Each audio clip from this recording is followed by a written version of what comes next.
right, let's go ahead and call the meeting to order. It is 4 o'clock, a little after 4. We waited just a little bit for new member Don Barnett to show. We'll welcome him when he gets here. Welcome to the EIC again, Delane. If I could ask Gary Cooper to ask the invocation. Thank you. Heavenly Father, I pray for your blessings on all those who are present here today and for your empowering presence to fill this room. Thank you for your precious gifts of life and liberty and for the willingness for each of us to serve the Kerrville community and for the wisdom to be good and prudent stewards of the assets and funds entrusted to the care and supervision of this board. In your wisdom, grant us the ability to work together in a spirit of truth, openness, and fairness. Help guide and encourage us to impartially render decisions that are beneficial to all those who live and work in our community, and to take actions designed to build goodwill and strengthen relationships within the city of Kerrville. In Jesus' name and for his glory. Amen. Amen. Thank you, Gary. All right, first item on the agenda is the Visitor Citizens Forum. Any citizen with business not scheduled on the agenda may speak to the Economic Development Corporation. No deliberation or action can be taken on these items because the Open Meetings Act requires an item be posted on an agenda 72 hours before the meeting. Visitors are asked to limit their presentation to 3 minutes. Do I have any visitors that would like to take the podium? I see none, so we'll move on to the second item on the agenda, which is the nomination and the election of officers. We have 4 officers of the corporation: President, Vice President, Secretary, and Treasurer. Did you want to approve the minutes? We don't have any on it. Okay. There's not any on it. Okay, sorry. No problem. Well, number 2, I just was going along the line there. Gotcha. So currently our secretary is Cheryl Brown and our treasurer is Amy Dozier. Just to give you guys an idea about who has served in those capacities in the past. So I would be delighted to take a nomination for president, and or we can do them together. It just depends on how that comes forward. Well, I'd like to nominate that we re-elect Kenneth Early as president, and I would like to nominate Kent McKinney as vice president. All right, we have a nomination on the floor. Second that. We have a second. Any discussion? Any other nominations? I hear none. All those in favor of those 2 positions, raise your right hand. And that is unanimous. All right, does it matter where they sit? Okay, good. I just knew this one would, the gavel would move. Anyway, all right, very good. So, Secretary and Treasurer, we would like to have a nomination for those 2 as well. I would move that we, if they're willing, to re-elect Cheryl Brown as secretary and Amy Dozier as the treasurer of the Kerrville Economic Improvement Corporation. We have a motion. Second. We have a second. Any discussion or other nominations? I think we should give him a raise. Yeah, I think that's coming up. How about across the board? Okay. Any further discussion? All those in favor, raise your right hand. And that passes unanimously as well. All right, so we've succeeded with our first task as the new EIC of nominating and electing our officers. Next is to appoint someone to represent EIC with the Kerr Economic Development Corporation. Traditionally, that has been the president, but it does not have to be.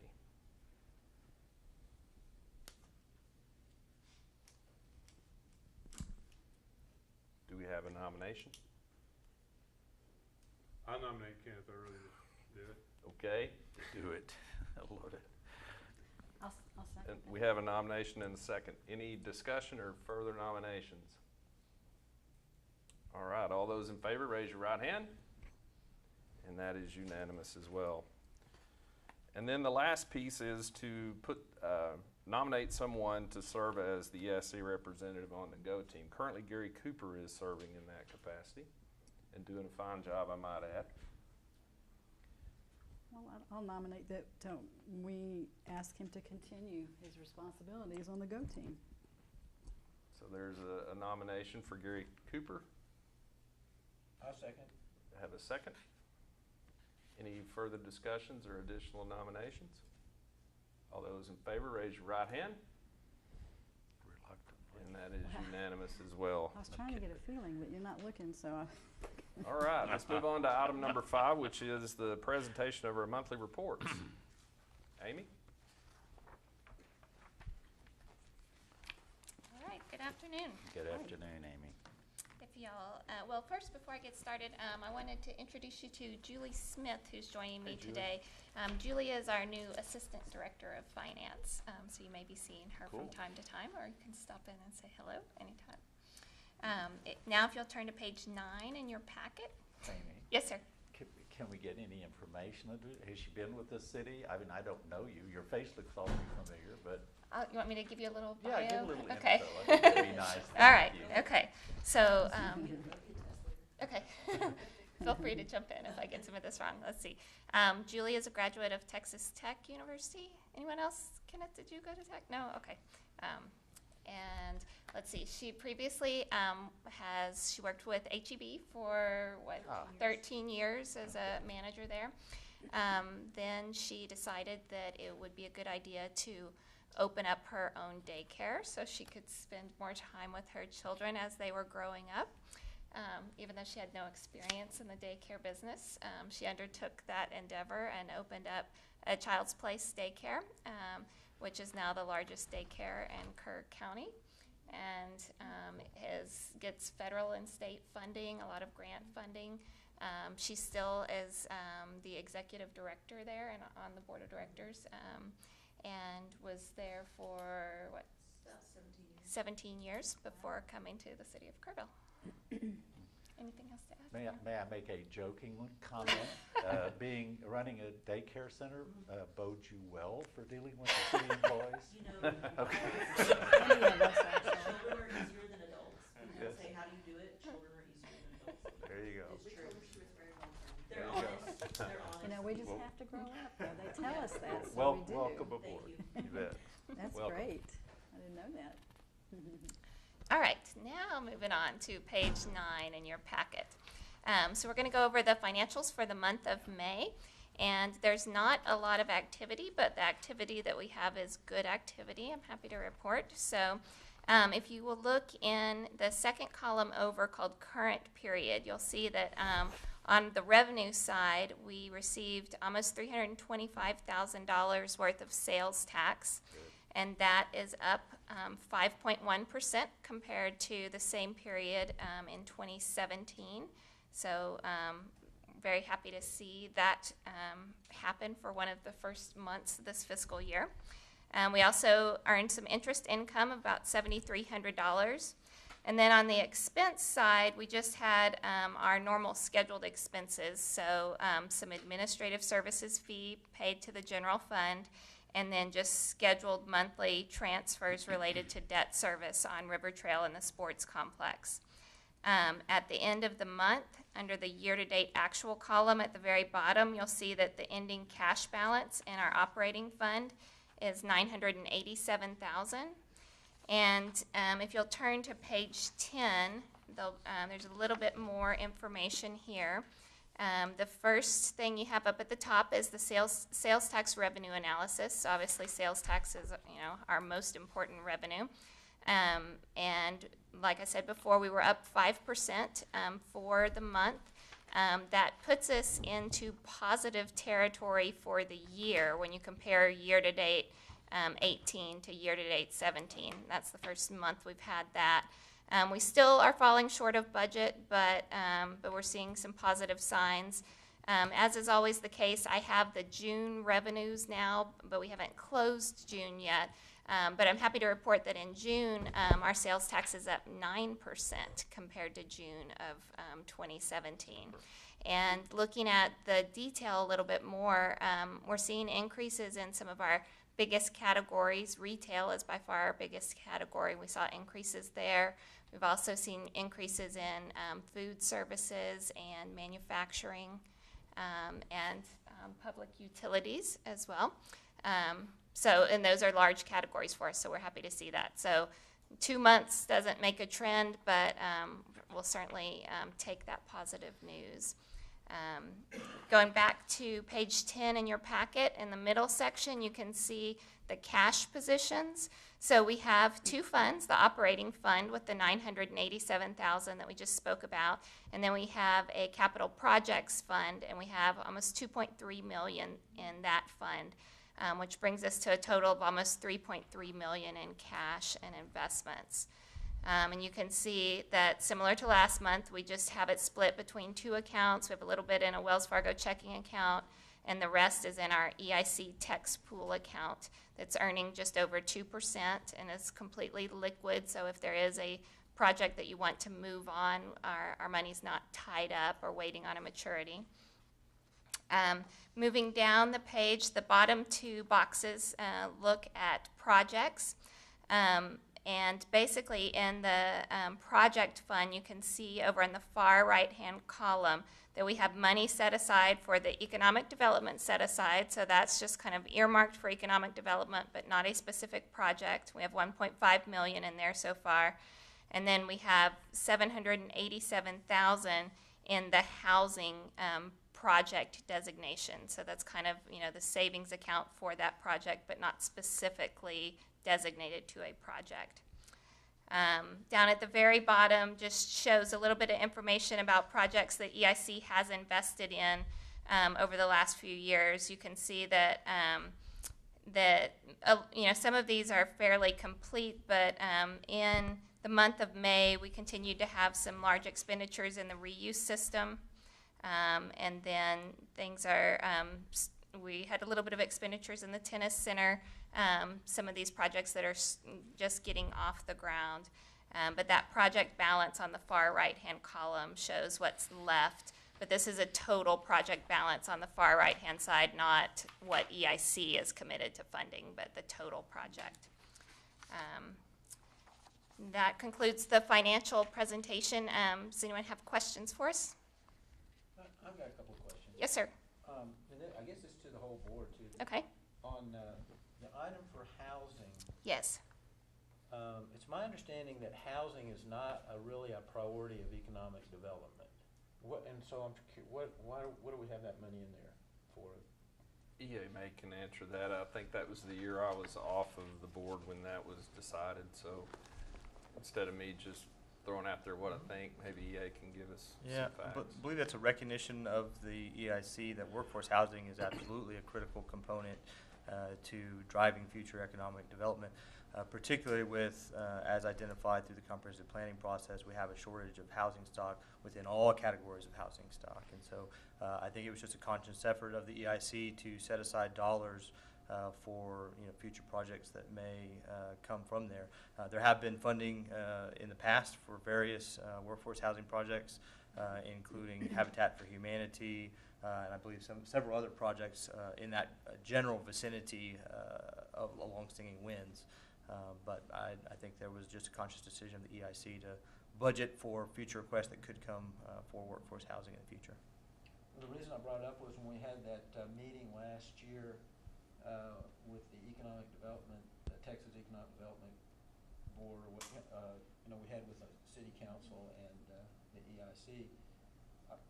I thought it was pointed out that it was very rare in Texas that money for economic development was used for housing projects, unless it was Section 8 or something that had to fall under real restrictive government rules and regulations. So I was just curious, do you know other cities that use this money for housing, or is this something peculiar to Kerrville?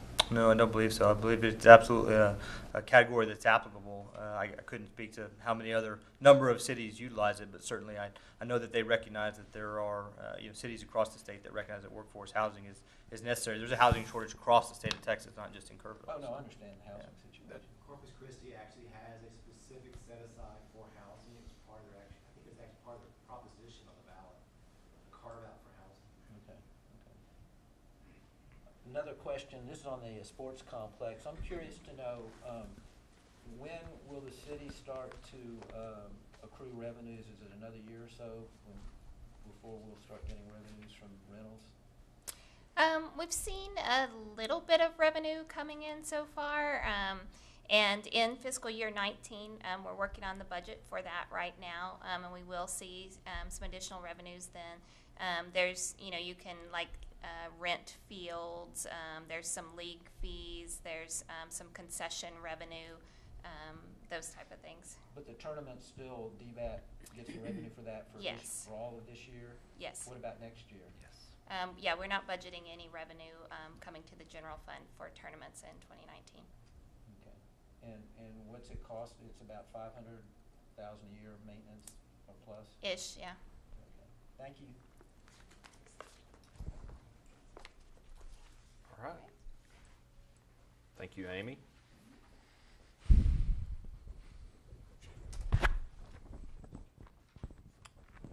All right, moving on to item on our agenda 6, which is consideration and possible action and an update from and direction from city staff regarding the economic improvement budget for fiscal year 2019. Do you want any project updates? I guess we could Before- do that. before we jump to I that? skipped that, didn't I? It's up to you. 5B, my bad. I can go quickly. River Let's Trail. let's move back a step Okay. to 5B. We can do that. And go through the projects Sure. update. Thank you. No problem. We've got, we're making great progress on the River Trail. We've finished a little bit more than half of that overall section. We are working on the more western half now, up from about halfway to the Diedert Center. As far as trail length goes, we're more than halfway. We do have some infrastructure that's going to be a little trickier there at the Diedert Center. So the project's not quite halfway there, but the trail is. So making great progress on that. Still on schedule right now to have that opened up within the September timeframe. So we will keep you guys posted. Reuse distribution lines, we're pretty much got all the lines ready to go. We've already started some preliminary testing. We are working on the pump house facility at the main reuse pond and just kind of working the levers, making sure everything's ready to go. But we're hoping it's about, the pond itself is about halfway full. So we've got about 50 million gallons or so in there. It's looking really good. So we're hoping to be able to send water in the July timeframe. Tennis center improvements, we are continuing to progress on the engineering on that. We will be bringing the concept feedback that we had received from the open houses back to the city council in July, just for confirmation that we're moving down the path that the public has asked us to move down. But we are hoping to have a biddable project in that early fall time frame so we can begin construction, hopefully minimize any disruption to play in tournaments over the winter and early spring time frame. We'll work on phasing on it, and we'll try to minimize as best we can, but there'll probably be a little bit of dust as we're working through that. Aquatics feasibility study, we are in the latter part of a negotiation with the highest qualified applicant, and we're hoping to bring a contract to the city council for approval so we can progress on that in the July 10th timeframe. Downtown streetscape, we are getting a draft from Peter Lewis Architects on taking that from his conceptual drawings to the next phase of having construction documents, again hoping to have those in the fall time frame so we can go bid a construction project and see what the real costs are on that. And then we didn't list it in your book, but we will make sure to for next month. Legion Lift Station, as you recall, was your latest funding agreement with the city for public infrastructure, and the council did approve that at their last city council meeting. Again, we're in the middle of the Texas Water Development Board funding application process, but and in the engineering for that one. But as we progress on that and hopefully a race towards construction, we will keep you guys posted. Be happy to answer any questions you may have. Questions? I got just a question on that reuse. When it's full, we'll still be treating excess effluent and putting it back in the river like we do now when that pond is full? Yes, sir. We'll always be putting some degree in there because there's aquatic life and some other things that we want to continue to maintain throughout that creek. It depends on what the demand from the customers are versus how much we're producing every day. What are we filling it in every day at? How much is going in about? It depends on a day-by-day basis. It could be a couple million gallons a day? It depends. It could be 500,000 gallons. It could be up to 2 million gallons. If we ever get rain, we might treat as much as 3 million gallons. Like I said, it really depends on how much the demand is, as far as what the net gain is every day. So the city's ready to maybe, or will be soon ready to distribute that water, but are We the hope- recipients ready to receive it? It depends on the recipient. Within the next 30 to 45 days, we'll be for sure ready to send it. Various recipients are in the, certainly our existing customer base is continuing to receive the product. We're very close at the sports complex. River Hill has finalized construction. They're working through just a few connection issues, as well as Shriner University. So the pipes are there. They're just connecting the pipe to their pond is kind of where they're at. But we think those will be worked through the next 30 to 45 days. Timing should sync up well. So I saw the sports complex filling up the other day. Yes, I drove by. over the weekend, yes. Is it close to being, and that's water coming from the bigger pond? Yes. Okay. And that water will go from that small pond that they have to their fields? So that's Directly the to way the it's irrigation gonna work. system. Okay. Yes, ma'am. Well, it was filling up. Yes. Yeah. I guess we're in between baseball season because there wasn't any tournaments going on, but the DBAT, they still had a lot of customers in DBAT even though there weren't any games going on. Absolutely. Which was encouraging to know that people still practice even though they don't have a tournament that day. Yes, ma'am. So, Yes, ma'am. Okay. All right. Very good. Thank you. Any other questions on projects? Thank you, EA. Thank you very much. I'd like to stop real quick and welcome Don Barnett. Thank you. Thanks for I joining us. thought it was today. 4:30. Oh, I'm sorry. Somehow I put I think planning and zoning's 4:30. Okay. So many So meetings. we just finished item 5B. Thank you. I tried to skip it. I elected to while you weren't here. Yeah. I'm gonna tell you Yeah, what by you the got. way. Welcome. All right, moving on to the second page of our agenda, which is item number 6. I tried to do this a minute ago. We'll try again. We're going to talk about the budget for EIC for fiscal year 2019. EA? Yes, sir. So this is, again, just a preliminary budget. The way this usually works, we'll bring a preliminary budget to this group in June, and then get feedback from you all. We'll bring you a revised copy in the July timeframe, and then we'll work through at that timeframe. If we've hit the mark, then you guys can move towards approval, and that's incorporated as a component unit fund within the city council's budget. But we try to get this in advance so those pieces can all bolt onto their budget as they're going through their approval mechanisms in the August and September timeframe. So Amy and I are going to kind of tag team this. I'm going to go over the high level, and then if you guys get into any details, I'm going to pass it off to Miss Amy. So this budget does allocate $3,482,000 and some change for fiscal year 2019. Revenue projections are $3,514,000. Essentially, the budget does have projects to have an end-of-year unrestricted cash balance of $1,161,000. Net revenues for the year are projected to be at $31,000 and some change. This is, again, broken up into 4 major categories: the administrative category, the business development category, quality of life, and public infrastructure. And again, those are simply constructs of the EIC. As you know, there's a number of categories that are outlined within state law. Some of those sort of build up under these kind of medium-level umbrellas. But I'll go through these. This is similar in scope to what was requested from the EIC last year as far as the budget category breakdowns. And so we have continued with that, but certainly can revise it as you all see fit. Within the administrative category, we have allocated $370,500. This does include a contribution to KEDC at $140,000. Again, that's to be determined based off of what we anticipate a revised contract. Just a reminder, we are in year 3 of a 3-year contract. So obviously we'll need to be working through that process over the course of the summer with them, because that does expire at the end of September.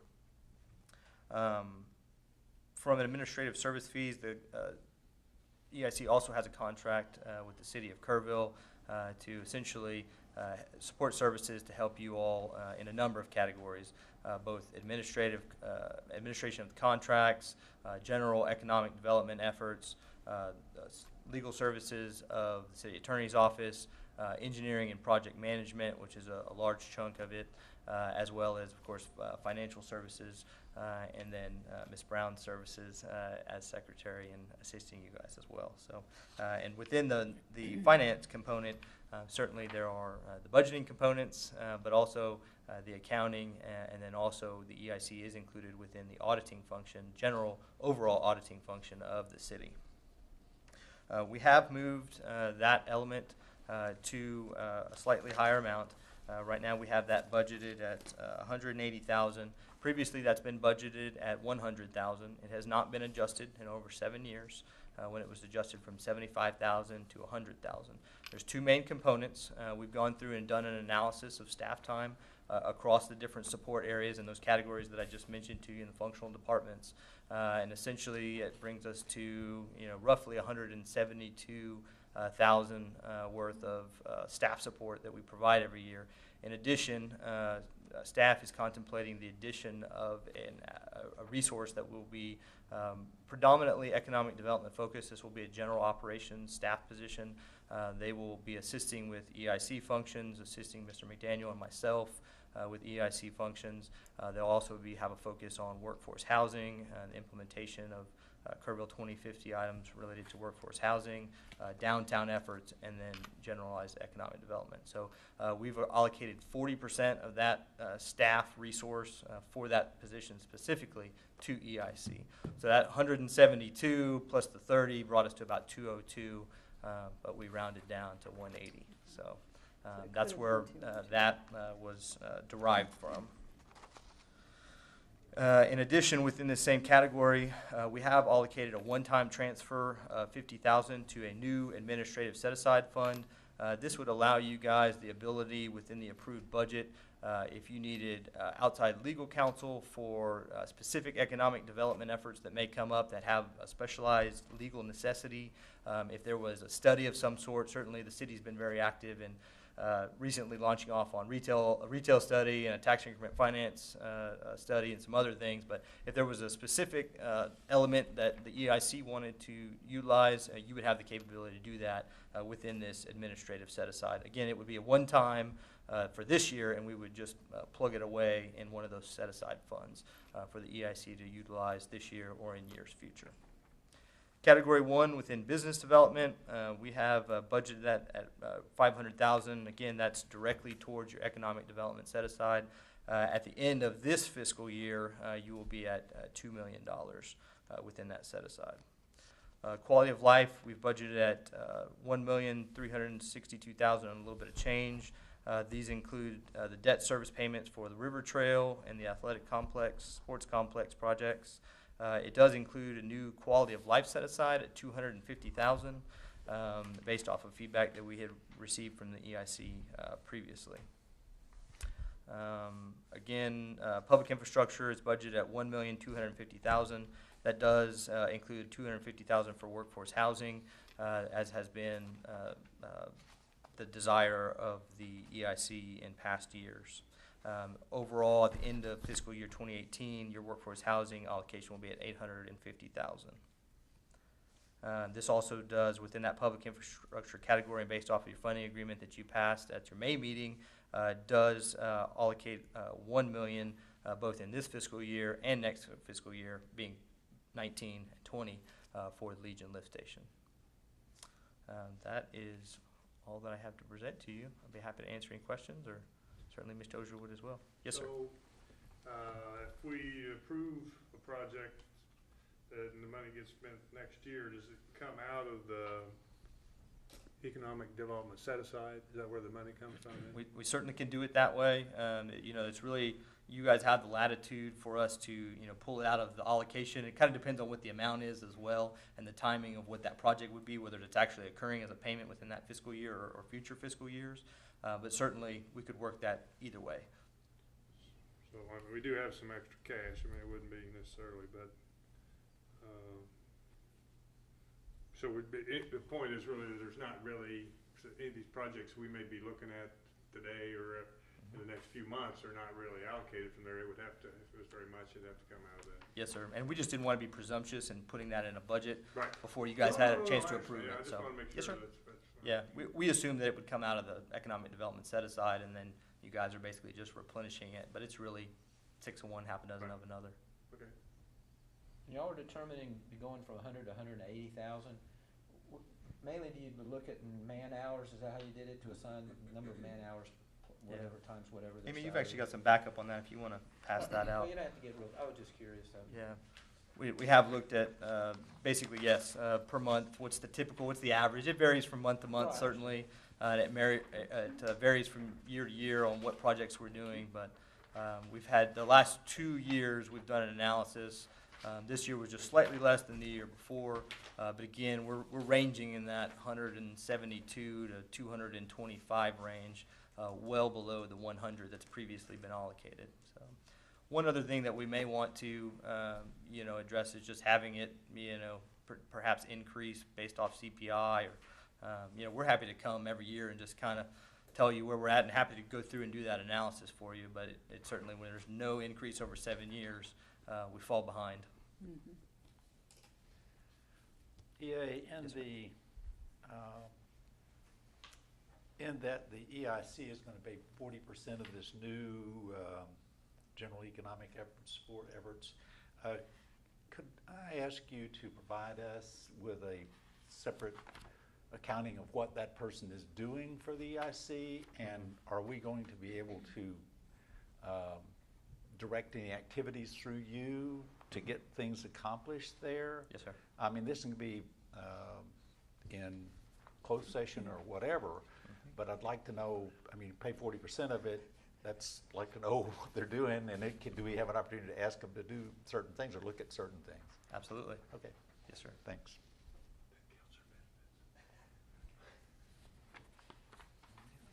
Any other questions? So we're looking for approval today? No, we're just looking for preliminary feedback from you guys. If there's anything that, major elements that we need to change, and certainly, if you've got additional feedback, feel free to contact myself or Mr. McDaniel, and we'll look at that as we're going forward. But if there aren't any, major elements, we look forward to bringing this budget back to you guys in the July timeframe for approval, so we can continue to be on track as we're moving through the City Council's budget approval process in August and September. So KEDC's budget, I know I haven't seen a final one yet. Is that a pretty firm number, or do you think that's going to be the request? Any idea? I don't know yet. I don't know. I don't know. That's preliminarily what has been kind of floated to us, and I know that was a number that was kind of adjusted last year based off of operational expenses, but that is one that will be in flux. So as we begin to hone in on that, maybe that picture will become more clear over the next 30 days. We will adjust it and bring that to you guys. Certainly, all of that element has to be worked through via a service agreement with you all. So. Right. Do they have any reserves up year to date left? Yes. I think there was, last year we had 60. an issue about reserves. Yeah. I can't speak to that. I think, Robert, I think it was $60,000 was still in reserve even after the adjustment that was made. I could be wrong on that, but I believe that's correct. It was 100, I remember and the number close. yeah, and it's now at 60. But we'll see those details, right? Yes, sir. Absolutely. Oh, yeah. Absolutely. You'll see the full contract. Okay. Any need for us to have discussion on budget in executive session? I don't see any. Not at this It's point. pretty we don't have it. straightforward. It's already Okay, out. And very good. Any other questions? All right, let's move on to item number 7, which is a public hearing and funding agreement with Colette Properties, HL Kerr LLC, for $375,000 to assist with site preparation and redevelopment of the northeast corner of Loop 534 and State Highway 16. Okay. Yay. Hello again. All right. So this is a public hearing. I can go through this presentation, and then if you want to ring that in. This is, again, a public hearing within the Economic Development Grant Agreement with HL Kerr LLC for the redevelopment of the... You want me to make it official? Sure. We're moving into the public hearing at 4:35. Very good. Just a brief project summary. This is a redevelopment of approximately 4.4 acres at the existing O'Connell Lodge site. There are 2 adjacent parcels that are part of the overall economic development project that are 0.3 and 0.9 acres, and I'll show you on the maps a little bit more clear in just a second. This is located fully within the city limits at the northeast corner of the intersection of Loop 534 and Sidney Baker, or Highway 16. Essentially, it is developing and replatting the site for a 55,000 square foot retail tenant and a standalone restaurant pad site. They have made a financial assistance request of $375,000 from the EIC for demolition and site improvements, which are eligible categories within Texas statutes. Again, this is, you can see across the top of your screen there, that's Sidney Baker. On the far left-hand side, that is Loop 534. The parcels that we're talking about are at the hard corner. Essentially, you've got a small corner strip right there at the hard intersection, the very large O'Connell Lodge site, and then a small strip at the back, all circled within the red area. You can see various green and blue striping there that indicates water and wastewater lines that go across the site, and then the light blue area is floodplain. Many folks don't realize that there is some floodplain that actually goes along the Loop 534 frontage. Certainly quite a bit of floodplain there in the Quinlan Creek area, which is a major geographic site and within the entryway to Kerrville. Again, this just shows you a little bit harder to see the roads here, but this is the zoning. You can see 16 and 534. This is within the gateway zoning category of the current zoning ordinance for City of Kerrville. This is the 2050 Comprehensive Plan. You can see that this is located within Strategic Catalyst Area 6. On this one, I'll go to the zoom in, but it's just right below where the actual 6 is on there. So you can see it again, marked in the red.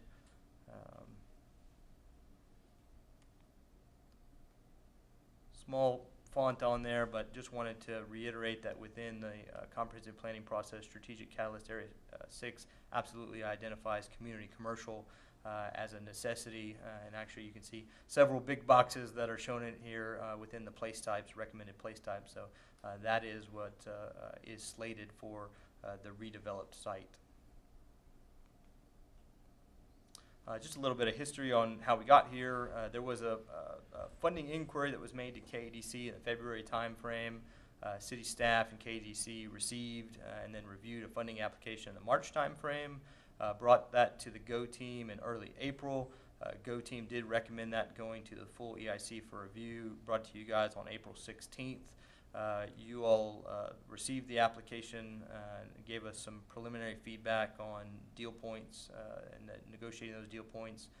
We brought those back to you again on May 21st, and you guys felt comfortable in directing us to go ahead and draft a funding agreement, an economic development grant agreement, and setting a public hearing for today, which is where we're at.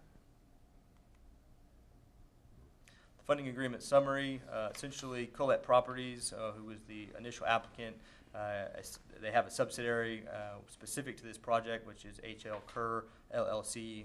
It is a Texas-based entity. The project is necessary to promote new business enterprises and is limited to site improvements and demolition. The grant is up to $375,000 on a reimbursement basis to the applicant. The full amount is payable upon demolition and site remediation, not necessarily on a store opening, because again, this is based off of demolition and site remediation.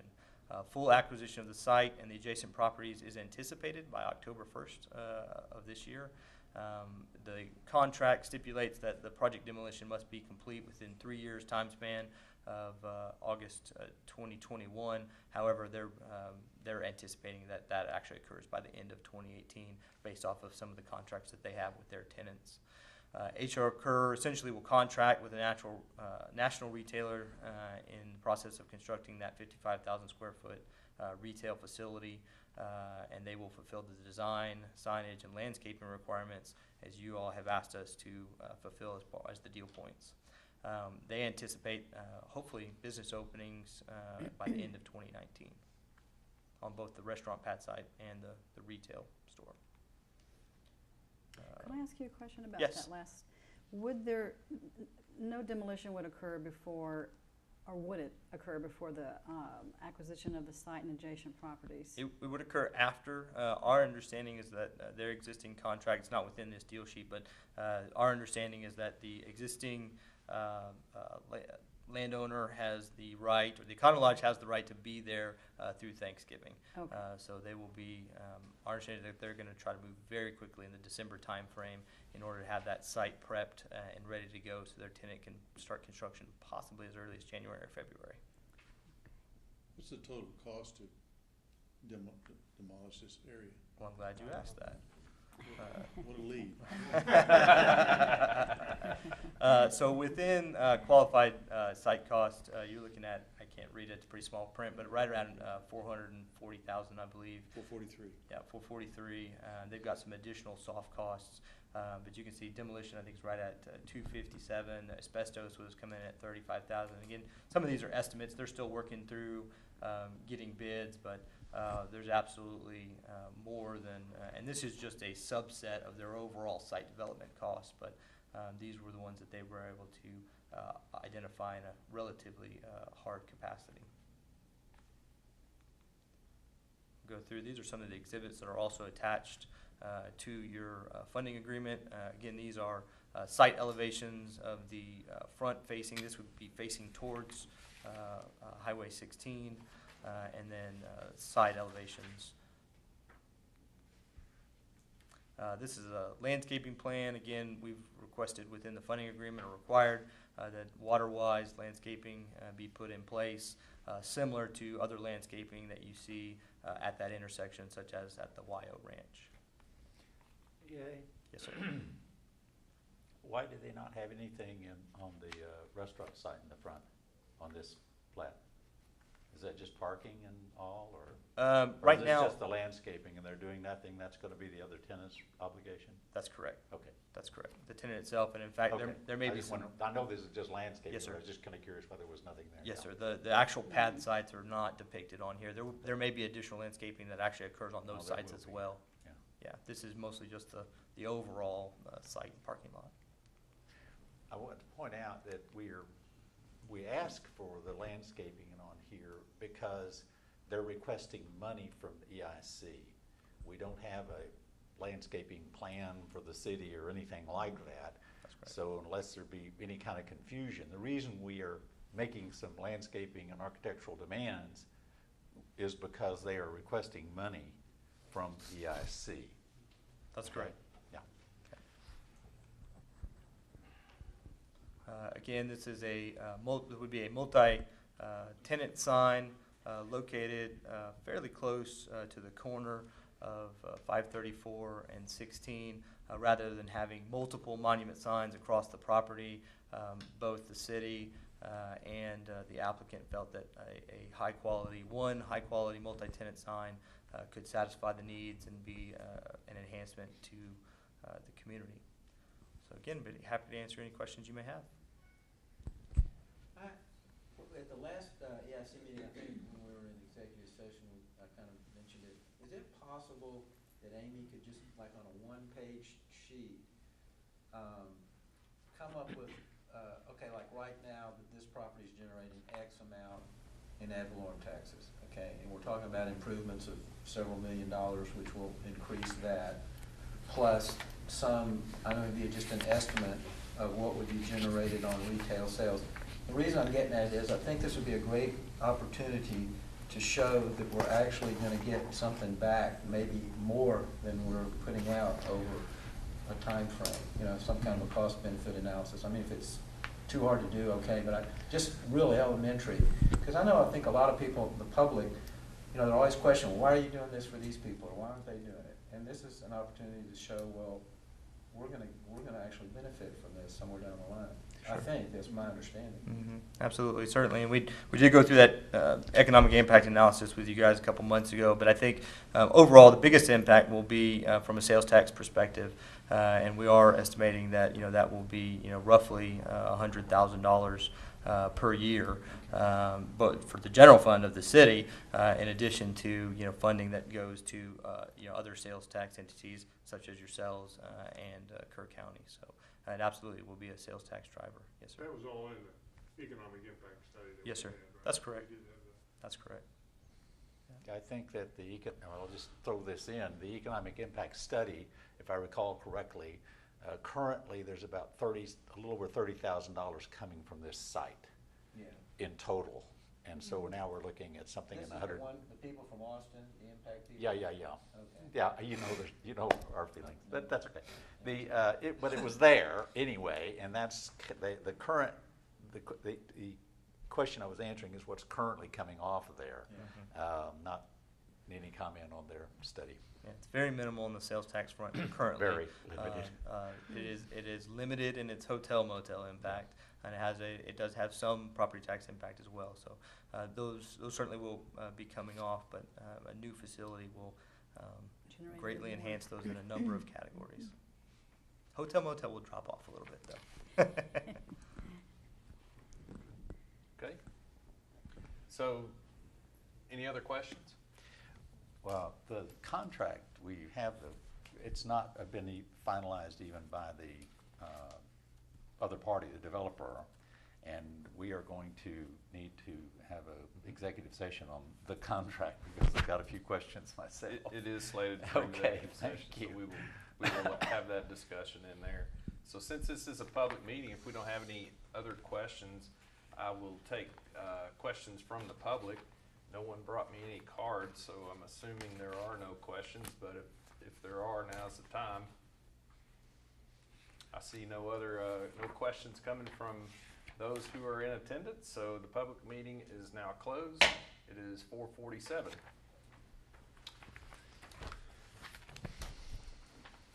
All right.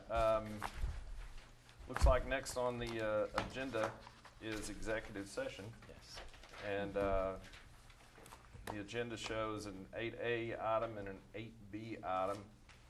And I believe we'll have something on both of those items. So if someone would like to move us into executive session or move to go to executive session, we can vote on that. I'll make a motion that we move into executive session to discuss items 9, 9A, and 9B, I assume. It's actually A. Eight. Okay, A and you know, B. it's different from what's on my computer, what's on my hard copy. Oh, okay. So Yeah. whatever those numbers are, I make a motion that we move into executive session regarding those topics. You need to cite those, right? Just a section, so 071 and 550.071. And 087. And which one? 087. 087, 551.087. We have a motion. Do we have a second? I'll second that. All those in favor, raise your right hand. We will move into executive session.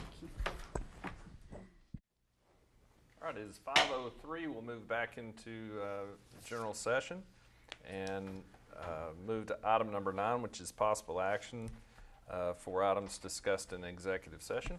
And I would entertain a motion.